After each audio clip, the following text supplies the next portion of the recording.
మెదక్ జిల్లా రామాయంపేట పట్టణంలోని రైతు వేదికలో రైతు నేస్తం కార్యక్రమాన్ని నిర్వహించారు.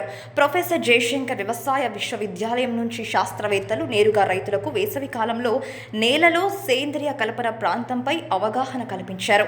వరి కొయ్యలు దహనం చేయడం ద్వారా భూమిలో ఏర్పడి నష్టాలను రైతులకు వివరించారు. వ్యర్థ పదార్థాలను దహనం చేయకుండా భూమిలో దున్నివేయడం ద్వారా పోషక విలువలు పెరుగుతాయని తెలిపారు. ఈ కార్యక్రమాన్ని రైతుల సమక్షంలో ముఖాముఖి కార్యక్రమం వీడియో కాన్ఫరెన్స్ ద్వారా నిర్వహించడం జరిగిందని వారు తెలిపారు.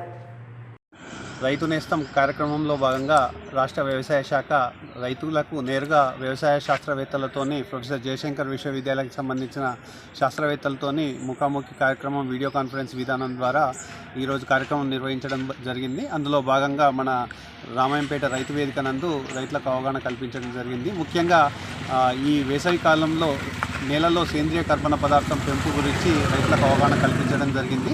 దీనికి సంబంధించి వ్యవసాయ విశ్వవిద్యాలయం ప్రధాన శాస్త్రవేత్త డాక్టర్ ఉమ్మారెడ్డి గారు దీని గురించి రైతులకు వివరించడం జరిగింది.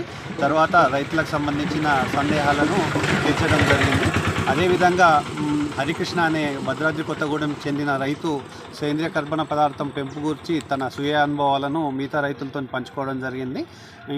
మూడో అంశం వచ్చేసి వరి కొయ్యలను కాలబెట్టడం ద్వారా వచ్చే నష్టాలు, కలియదున్నడం వల్ల వచ్చే లాభాల గురించి రైతులకు ప్రొఫెసర్ జయశంకర్ విశ్వవిద్యాలయం ఎలక్ట్రానిక్ వింగ్ వారు రూపొందించినటువంటి వీడియో ద్వారా రైతులకు అవగాహన కల్పించడం జరిగింది.